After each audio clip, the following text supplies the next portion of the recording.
নমস্কার বন্ধুরা, welcome to এসটিউনিক sports. বন্ধুরা, এই ভিডিওতে আমরা কথা বলবো বেশ কিছু ফুটবল আপডেট নিয়ে। আজকের দিনে কিন্তু বেশ কিছু ট্রান্সফার রিউমোরের খবর বেরিয়ে আসছে, বেশ কিছু কনফার্ম আপডেট বেরিয়ে আসছে। হিজাজি মাহেরকে নিয়ে কিন্তু একটা বেশ বড় সুখবর বেরিয়ে আসছে। এছাড়া কার্লেস কিন্তু একজন পছন্দের প্লেয়ারকে আবারও দলে নেওয়ার জন্য ইন্টারেস্ট শো করছে। তো সমস্ত বিষয় নিয়েই কিন্তু আমরা আলোচনা করব এই ভিডিওতে।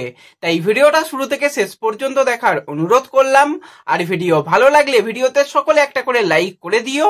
আর যারা চ্যানেলে প্রথমবার এসেছো মনে করে চ্যানেলটাকে সাবস্ক্রাইব করে পাশের বেল আইকনটাকে অন করে রেখো। আর যারা ফেসবুক পেজ থেকে ভিডিও দেখছো মনে করে ফেসবুক পেজটাকে একটু ফলো করে নিও, তাহলে তোমাদের প্রিয় দলের খেলার সমস্ত আপডেট তোমরা এখানে পেয়ে যাবে। তো চলো আর দেরি না করে ভিডিও শুরু করা যাক। তো প্রথমেই যদি আমরা কথা বলি একটুখানি আই লিগ নিয়ে, তো আজকে মোহামেডান কিন্তু অ্যাওয়ে ম্যাচ খেলেছে নেরোকার সঙ্গে, যেই ম্যাচটা কিন্তু মোহামেডান 2-0 গোলে ম্যাচটা জিতে গেছে। দুটো গোলই করেছে এডি হান্ডারেজ, এবং প্রথম গোলটার ক্ষেত্রে অবশ্যই ডেভিড কিন্তু একটা খুব ভালো ক্রস করেছিল, সেখান থেকে কিন্তু এডি গোল করে। দ্বিতীয় গোলটাও কিন্তু এডি করেছে। এবং এই ম্যাচটার দিকে তোমাদের নজর রাখতে বলেছিলাম, কারণ নেরোকাতে একজন বিদেশি প্লেয়ার খেলছে, ড্যারিয়াস স্ন্যাটন পারোড। তো এই প্লেয়ারটা কিন্তু ইস্টবেঙ্গলের ট্রায়ালে এসেছিল। মূলত এএফসির প্ল্যানিং এর মধ্যে নিশ্চয়ই তাকে রাখা হয়েছিল, সেই কারণে ট্রায়ালে নিয়ে আসা।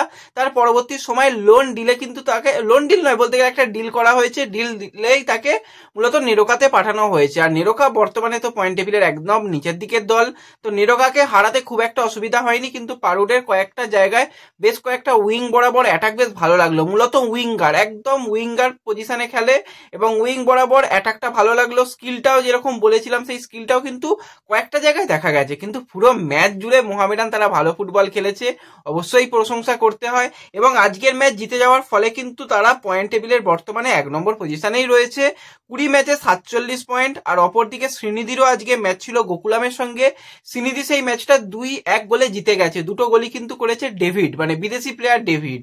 তো সেক্ষেত্রে আজকে শ্রীনিধিও জিতে গেছে। মোহামেডান আর শ্রীনিধি এই দুটো দলের মধ্যে থেকেই কিন্তু আমরা এবছরের চ্যাম্পিয়ন দলকে দেখতে পেতে চলেছি।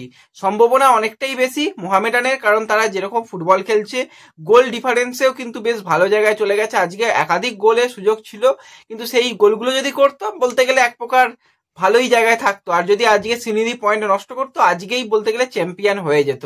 তো ঠিক আছে, সামনে আর মাত্র কয়েকটা ম্যাচ বাকি রয়েছে, সেই ম্যাচগুলোতে এই ফুটবলটা খেলতে পারলে কিন্তু অবশ্যই মোহামেডান চ্যাম্পিয়ন হবে। আর নেক্সট আইএসএল এ কিন্তু আমরা বাংলার 3 প্রধানকেই একসাথে আবার দেখবো, মানে দারুণ একটা ব্যাপার হতে চলেছে। তো এরপর আরেকটুখানি রিলায়েন্স ফাউন্ডেশন ডেভেলপমেন্ট লিগ নিয়ে একটু যদি কথা বলি, তো কালকে কিন্তু দুপুর 2:30 ব্যারাকপুর স্টেডিয়ামে ম্যাচ রয়েছে, কলকাতা ডার্বি ম্যাচ। ইস্টবেঙ্গল এবং মোহনবাগানের, মানে ওই যে বাচ্চা ছেলেগুলোই খেলবে, এবং সেখানে বেশ কিছু গুরুত্বপূর্ণ প্লেয়ার খেলবে। সায়নের মতন প্লেয়ার রয়েছে, সিকে আমন, অনেক প্লেয়ার রয়েছে, তারা কিন্তু সুযোগ পাবে। আর অপরদিকে কিন্তু মোহনবাগানের ক্ষেত্রেও বেশ কিছু আইএসএল এর প্লেয়ারও কিন্তু খেলবে। দীপেন্দু বিশ্বাসের কথাই বলি, ফারদিনের কথাই যদি বলি, সুহেলের কথাই যদি বলি, তো তারা থাকবে। তো ভালো একটা ম্যাচ হবে মোটামুটি। আজ রাত পর্যন্ত প্ল্যানিং রয়েছে যে কালকে ম্যাচটা দেখতে যাওয়ার একটা তো ইচ্ছা রয়েছে। তোমরাও যদি ম্যাচ দেখতে যাও অবশ্যই কিন্তু চলে যাও ব্যারাকপুর স্টেডিয়ামে। ম্যাচের কোনো টিকিটের ব্যবস্থাই নেই, ফ্রি টিকিট, তো অবশ্যই কিন্তু ম্যাচটা দেখতে যেও। তো এরপর যদি আমরা সরাসরি চলে আসি একটুখানি ট্রান্সফার রিউমোরের দিকে বা কিছু ট্রান্সফার আপডেটের দিকে, প্রথমেই যে প্লেয়ারটাকে নিয়ে কথা বলবো সেটা হচ্ছে একজন আইজলের প্লেয়ার, যার সাথে কিন্তু নর্থ ইস্ট প্রি কন্ট্যাক্ট একটা সাইন কমপ্লিট করে ফেলেছে। মাত্র 24 বছর বয়সী মণিপুরের অ্যাটাকিং মিডফিল্ডারের প্লেয়ার কে লালডিন ফিলরা। তো প্লেয়ারটা যদি আমরা একটুখানি এবছরের পারফরমেন্সের দিকে কথা বলি, তো মূলত অ্যাটাকিং পজিশনে খেলে এবং অ্যাটাকিং পজিশনে আই লিগে এই সিজনে 17টা ম্যাচে 2টো গোল এবং 3টে অ্যাসিস্ট করেছে।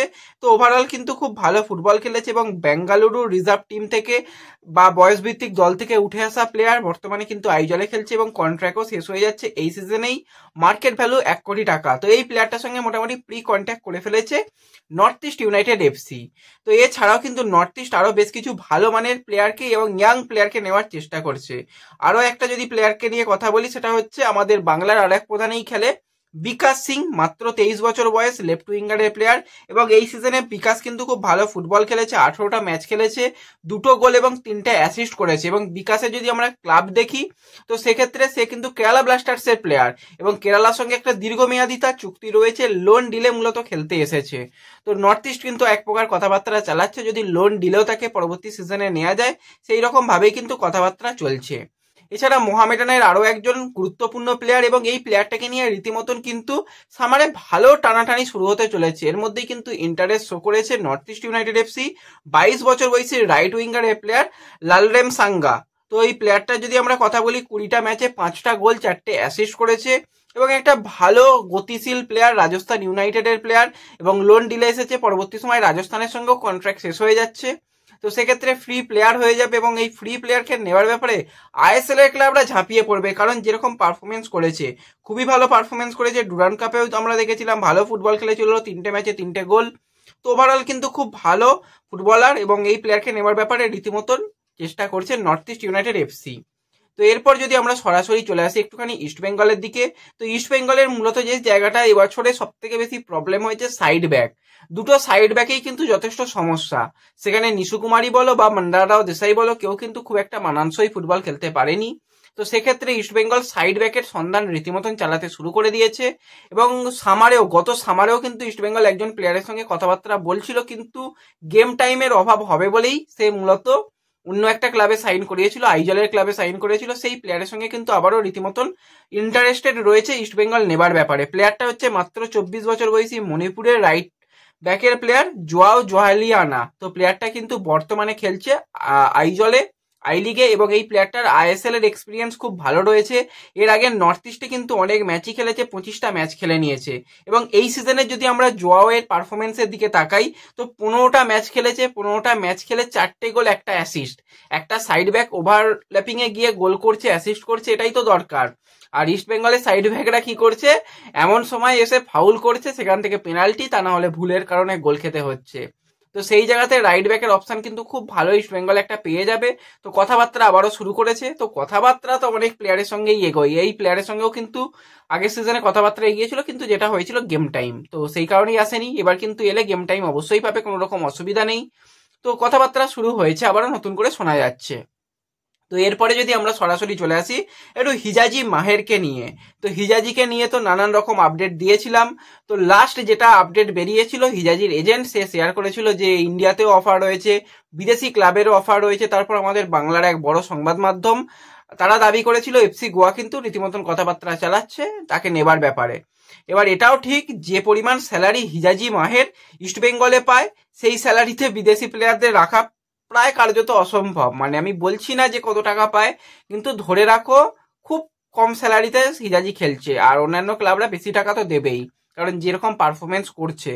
তো সেক্ষেত্রে যেই ব্যাপারটা গোয়ার সঙ্গে একটা লিঙ্ক আপ তৈরি হয়েছিল, তো সেটাকে নিয়ে মার্কাস যে মোটামুটি গোয়ার 100% রিপোর্ট একদম ঠিকঠাক দেয়, তো সেক্ষেত্রে মার্কাস জানিয়েছে যে গোয়ার সঙ্গে সেরকম কোনো ব্যাপার ঘটেনি। তো সেক্ষেত্রে একটা নিশ্চয়তা পাওয়া যাচ্ছে যে গোয়া অন্তত নয় তাকে নেবার ব্যাপারে ইন্টারেস্টেড, কিন্তু আইএসএল এর আমি যেরকম বলেছিলাম চেন্নাই এনএফসি তাদের প্রয়োজন রয়েছে, তো সেরকম ভাবে অন্য কোনো ক্লাবও চেষ্টা করতে পারে এবং সর্বোপরি তার কাছে বিদেশের ক্লাব, ইউরোপের ক্লাব, এরকম ক্লাবের অফার রয়েছে। কিন্তু ইস্ট বেঙ্গলে সে থাকতে চায় এবং তার এজেন্ট কিন্তু মূলত ব্যাপারটাকে একটু ঝামেলা করছে, কারণ একজন এজেন্ট তো সে সবসময় চায় একটা টাকা পয়সা বেশি। তো সেটা মনে হয় ক্লাবের সঙ্গে কথাবার্তা বলে, ম্যানেজমেন্টের সঙ্গে কথাবার্তা বলাটাই ভালো। আমি যেটা আগেও বলেছিলাম আজও বলছি যে ওই সোশ্যাল মিডিয়াতে এসে এরকম কন্ট্রাক্টের ব্যাপার নিয়ে কোনো রকম কথা বলাটা উচিত নয়, মানে প্রফেশনাল ফুটবলার সবাই, তো সেক্ষেত্রে এগুলো উচিত নয়। তো সেক্ষেত্রে দাম বাড়ানোর জন্যই মূলত এটা করেছিল তার এজেন্ট, আমরা তো কেউ কিছু করিনি।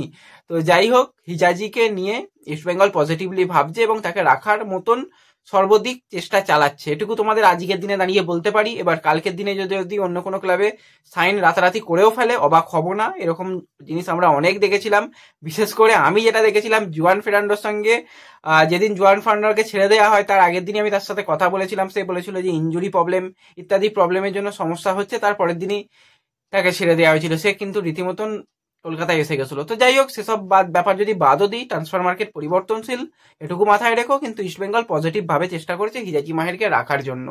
তো সোশ্যাল মিডিয়ার একটুখানি পাওয়ার আছে, সেটা সবাই আমরা জানি। যেরকম ভাবে তোমাদের বলেছিলাম সোশ্যাল মিডিয়াতে তোমরা একটুখানি কথা তোলো হিজাজিকে রাখার ব্যাপারে, সেই জিনিসটা ম্যানেজমেন্টের কাছ পর্যন্ত পৌঁছেছে, এটাই ভালো লাগছে। তো যাই হোক, এই ভিডিওতে এইটুকুই আপডেট শেয়ার করার ছিল। ভিডিও ভালো লাগলে ভিডিওতে লাইক করে দিও, চ্যানেলে প্রথমবার এলে চ্যানেলটাকে সাবস্ক্রাইব করে দিও, ফেসবুক পেজ থেকে ভিডিও দেখলে মনে করে ফেসবুক পেজটাকে ফলো করে নিও এবং ভিডিও একটু সকলের সঙ্গে শেয়ার করে দিও।